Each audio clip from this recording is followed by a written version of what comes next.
Assalamu alaikum. Today we have Mirza Zishan. He is also a miniature artist, and this is second podcast of Somewhere Between, a group show with the collaboration of Art Circle and Reservoir. Assalamu alaikum Zishan. वालेकुम सलाम आदिल और बहुत बहुत शुक्रिया आपका इस podcast के लिए मुझे इनवाइट करने के लिए। नहीं, इट्स आवर ऑनर कि आप यहाँ पे आए, आपने टाइम निकाला। अच्छा जिशान, क्या हाल है आपका? शुक्र है अल्लाह का। बस कोई मसला तो नहीं हुआ आपको यहाँ पे आने में? नहीं, हाँ, सब इजी था, आराम से आ गए। सही है। मैं आपकी स्टेटमेंट पढ़ रहा था जी, उसमें मोस्टली आपने जिक्र किया हुआ था सॉफ्ट टॉयज का। हाँ जी, और मतलब टेडी बियर्स का। हाँ जी। तो ये कैसे आपके काम में रिलेट करते हैं? मतलब हम तो जब देखते तो हमें इस तरह से लगता है कि वो प्लांट्स हैं या तो जहाँ तक सॉफ्ट टॉयज का आपने जिक्र किया, अभी मेरा जो काम है वो जो रिसेंट काम है जो मेरा, ये मेरे पुराने काम से ही निकला हुआ है। जो मेरा पुराना काम था उसमें मैंने इन स्टफ टॉयज पेंट करना स्टार्ट किया था एज अ ह्यूमन बीइंग। उसका मेरा मकसद ये था कि जैसे एक खिलौना एक बच्चे के हाथ में होता है और वो बच्चे पे डिपेंड करता है कि वो उसको कैसे ट्रीट करेगा उस खिलौने को, तो बिल्कुल ऐसे ही हम इंसान भी हालात के हाथों में मजबूर होते हैं, हमें गुजरना होता है कुछ चीज़ों से, हमारे कंट्रोल में नहीं होती, हमें बस फेस करनी होती है चीज़ें। तो यहाँ से मेरा जो आइडिया है वो शुरू हुआ था। इनिशियली मैंने स्टफ टॉयज़ को पेंट करना स्टार्ट किया, फिर by the time with lot of experiments उसके मेरा काम स्टाइलाइज होता गया पहले, फिर आहिस्ता आहिस्ता जो है वो एब्स्ट्रैक्शन की तरफ आ गया और अब जो मेरा काम है वो बिल्कुल आप कह लें एब्स्ट्रैक्शन की तरफ चला गया है, जिसमें जो एक स्टफ टॉयज की जो आइडेंटिटी थी वो मैंने अभी जो है ख़त्म कर दी उसमें से। मेरा आइडिया सेम है, कॉन्सेप्ट जो है मेरा वही पुराना ही है, लेकिन जो अभी का जो मेरा काम है वो बिल्कुल चेंज है पुराने काम से। अच्छा, आपके किस तरह से आप इस आर्ट वर्ल्ड में आए और क्या आपकी जर्नी थी? और आपका यही था कि आपने आर्टिस्ट ही बनना है? अगर आर्टिस्ट बनना है तो आपने मिनिएचर आर्टिस्ट ही बनना था शुरू से? ये सारा सोचा हुआ था आपने? आर्ट के बारे में तो मुझे पहले कुछ भी नहीं पता था, लेकिन इतना था कि मैं बचपन से एक शौक था मुझे कि आर्टिस्ट बनना है। मैंने सुना था कि इस तरह का कोई फील्ड है, अच्छा, कि आर्टिस्ट भी होते हैं, इस तरह से आर्ट बनाया जाता है। तो मैंने सुना था, फिर मैंने एनसीए का भी सुना था बचपन से ही। तो किससे सुना था आपने एनसीए का? ये मैंने अपने फ्रेंड्स से, अपने कजन से सुना था जो मुझसे बड़े एक आर्ट कॉलेज एग्जिस्ट करता है। हाँ जी। तो सिर्फ वो सुन के ही ना, इन्वायरमेंट तो ऐसा नहीं था मेरे पास कि आर्टिस्ट में उठना बैठना इस तरह का नहीं था, तो उस पर कुछ मैंने खास सीखा नहीं, कुछ देखा नहीं इस तरह का, लेकिन ड्राइंग में करता रहता था वैसे ही। तो वो करते करते एक शौक चढ़ गया, फिर मैं अपने इंटर के बाद फिर मैं एनसीए आ गया और इस तरह से मेरी जर्नी स्टार्ट हुई। फिर 2016 में मैंने एनसीए से मिनिएचर पेंटिंग में ग्रेजुएशन कंप्लीट की अपनी। उसके बाद मेरी प्रोफेशनल जो एक है वो जो प्रैक्टिस है वो मेरी स्टार्ट हुई।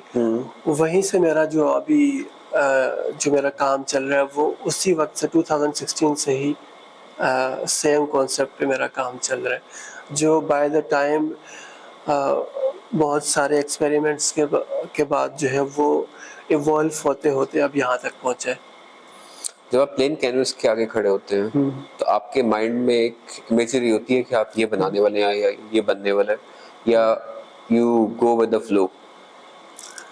नहीं, माइंड में आप कह ले ऐसा क्लियर कुछ नहीं होता कि मैंने ऐसा ही कुछ करना है, या मैं कुछ कोई पहले ड्राइंग वगैरह भी नहीं करता। जब कैनवस मेरे आगे होता है तो मैं बस इतना सोचता हूँ कि हाँ कुछ इस तरह के कलर्स में होना चाहिए मेरा काम, और बस मैं स्टार्ट करता हूँ और वो हो जाता है, कुछ न कुछ बन जाता है। अच्छा जी, तो बेसिकली जो आप ये एक सिंगल स्ट्रोक लगाते हैं लीफ, हाँ जी, तो ये बेसिकली लीव्स नहीं है, प्लांट नहीं है, दिस इज स्टफ टॉय। हाँ जी, फर है बेसिकली। हाँ जी, वो फर से ही वो स्टार्ट हुआ है। अच्छा, वो जो चीज़ है वही जो मैं कर रहा हूँ। तो बहुत से लोगों को वो ग्रास लगती, किसी को सीवीड लगती है, तो वो हर कोई अपने हिसाब से जो है वो उसको इमेजिन करता है। लेकिन जो असल वजह जो है, ये जो मैं पेंट करता हूँ, ये आया है स्टफ़ टॉयज़ का जो फर होता है वहीं बिल्कुल। से। मेरे काम में असल दोबारा से इसको थोड़ा-सा करें, मुझे थोड़ा-सा ना वो स्टार्टिंग का बताना पड़ेगा, हाँ, हाँ, क्योंकि बताएँ। मुझे अपने काम में ना वो हिस्ट्री बतानी पड़ती है ठीक है। थोड़ी-सी, फिर ही समझ आएगा। बताएँ, बताएँ। असल में हर किसी की अपनी-अपनी समझ होती है, वो हर हुँ, चीज़ को अपने हिसाब से देखता है। हुँ, तो मैंने जो स्टफ़ टॉयज़ में देखा वो ये है कि मैंने उनको इंसानों से ज़रा रिज़ेम्बल किया, हुँ, कि हम इंसान जो होते हैं खिलौनों की तरह ही होते हैं, हुँ, कि जैसे एक खिलौना एक बच्चे के हाथ में होता है और उस बच्चे के हाथ में होता है कि उसको कैसे ट्रीट करेगा हुँ, खिलौने को। हुँ, तो और बिल्कुल इंसान भी वैसे ही हालात के हाथों मजबूर होता है। हुँ, बहुत सारी चीज़ें, वाक़यात और ऐसे एक्सपीरियंसेस होते हैं जिनसे इंसान नहीं गुज़रना चाहता, लेकिन वो उसको फ़ेस करनी पड़ती हैं वो हुँ, चीज़ें। तो वो इंसान एक खिलौने की तरह वो चीज़ें फ़ेस करता है और उसके कंट्रोल में नहीं होती वो चीज़ें। हुँ, तो यहाँ से मेरा जो है बेसिक जो कॉन्सेप्ट है वो शुरू हुआ था। हुँ, पहले मैंने स्टफ़ टॉयज़ को पेंट करना स्टार्ट किया एज़ अ ह्यूमन बीइंग। हुँ, सबसे पहले जो मैंने पेंट किया था वो मैंने as a self portrait paint किया था, हुँ, क्योंकि जो चीज़ें मैं खुद महसूस कर रहा था, हुँ, मेरा काम वहीं से निकला। हुँ, तो मैं खुद जो चीज़ें महसूस करता था, तो उन्हीं से फिर मैं अपने आप को मैंने, क्योंकि वो चीज़ें अनकंट्रोलेबल होती हैं कि हुँ, आपको कोई किसी की कोई बात हर्ट कर जाती है, कोई वाक़या आपको हर्ट कर जाता है। तो वहाँ से मेरा काम स्टार्ट हुआ, मैंने स्टफ़ टॉयज़ को पेंट करना स्टार्ट किया। हुँ। फिर बाय द टाइम एक्सपेरिमेंट्स के साथ वो काम स्टाइलाइज़ होता गया और फिर वो एब्स्ट्रैक्शन की तरफ चला गया, और जो अभी मेरा काम है वो अभी इस स्टेज पर पहुँचा है। अच्छा, Sushant, why there is so darkness in your work? मतलब काफी डार्क थीम्स यूज जी, करते हैं आप। तो जी। उस डार्कनेस का कोई क्या उसके पीछे कहानी है? डार्कनेस का जो मेन रीज़न है वो तो डेप्थ है। हम्म, अब वो मुझे डार्क करना पड़ता है, एक तो डेप्थ क्रिएट करने के हम्म, लिए, दूसरा जो मेरा जो बेसिक थीम है, जो यहाँ से मेरा काम आया है, वो सफ़रिंग ही है। हम्म। तो वो सफ़रिंग जो होती है, ह्यूमन सफरिंग हाँ, बेसिकली। हाँ, ह्यूमन सफ़रिंग। हम्म, तो वो आप कह लें, वो फिर वो आप जब रंगों में उस चीज़ को एक्सप्रेस करेंगे तो वो फिर वो रंग आपके डार्क ही होंगे। हम्म। तो जी, सॉफ्टवेयर इसको भी आप इसी तरह से जी, करते हैं इंटरप्रेट के जी, वो सॉफ्टवेयर भी एक इंसान की तरह के उस इंसान की खेल तरह। के। हाँ जी, उस मतलब वो उनके कंट्रोल में नहीं है कि उनको कैसे ट्रीट किया जाए। हम्म, एक बच्चे के हाथ में होता है कि वो एक खिलौने को कैसे ट्रीट हम्म। करेगा। वो उसको बैडली, मतलब आप लोगों, मैं समझ जैसे रहा हूँ आपकी हाँ, बात, तो बिल्कुल ठीक है। बच्चे तो क्या करते हैं खिलौनों के साथ हमें पता है। तो तो इंसानों के साथ भी वही चीज़ होती है। तो जान, how did you start your journey? मतलब आप कैसे आपने स्टार्ट किया, कैसे आप इस आर्ट सर्कल में आए? मेरा शुरू से ही शौक था, हम्म, स्कूल टाइम से ही। अपने दोस्तों से मैंने सुना था कि इस हम्म, तरह से आर्टिस्ट होते हैं, आर्ट बनाते हैं। हम्म, मेरा ड्राइंग का शौक था, मैं ड्राइंग करता रहता था। तो अपने दोस्तों से भी सुना, फिर एनसीए का मैंने सुना था। हम्म, तो मुझे बचपन से ही शौक था आर्ट का। तो फिर हम्म, मैं एनसीए आया और फिर 2016 में मैंने ग्रेजुएशन कंप्लीट किया अपना हम्म। मिनिएचर पेंटिंग में।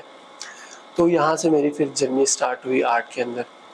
आपकी बहुत इंटरेस्टिंग से इमेजरी होती है आपके काम की, जी, एब्स्ट्रैक्शन है उसमें। जी, और तो मुझे ये बताएं कि जब आप वाइट कैनवस पे खड़े होते हैं जी, तो आपके बैक ऑफ द माइंड एक इमेज पहले ही बना होता है कि ये बनाने लगे हैं, ये आप कैनवस पे लाने जी, लगे हैं, या आप you go with the flow, मतलब आप फ्लो के साथ चलते हैं? जी।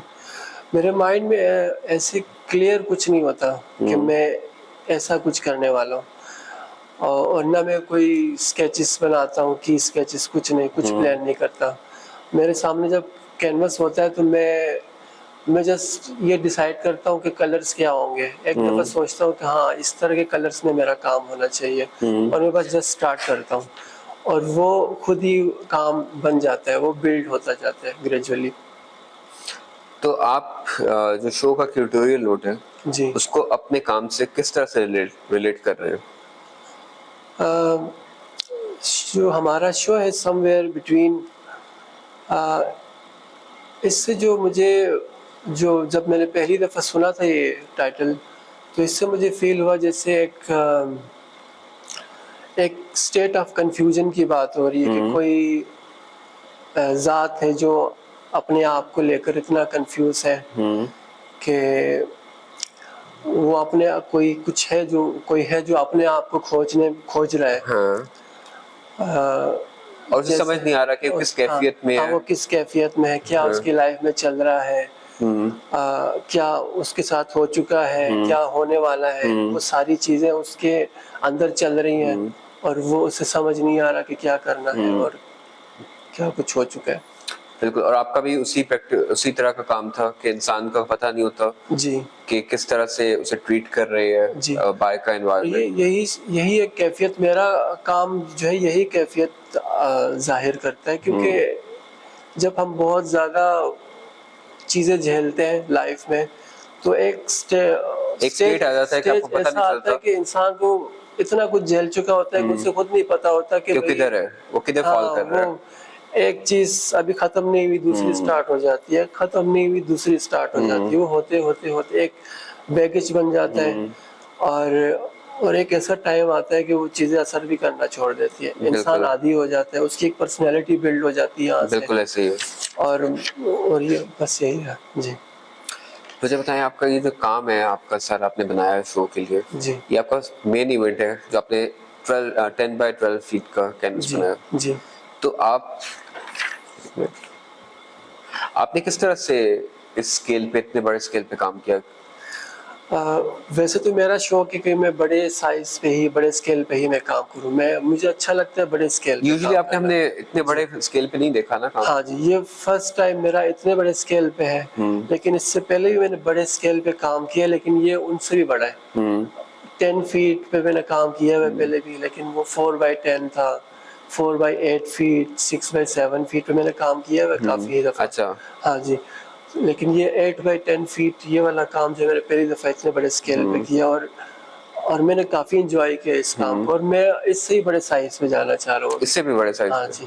तो क्या कोई माइंड में है आपके कोई साइज का इसके बाद ये वाला साइज होगा? मेरे पास स्पेस का भी इशू है। अगर मेरे पास स्पेस हो तो मैं 20 फीट पे जाऊंगा इजिली, और 30 फीट तक का भी मेरा 30 है। फीट हाँ जी, 30 स्पेस का इशू हो जाता है इन चीजों में। जबरदस्त जी।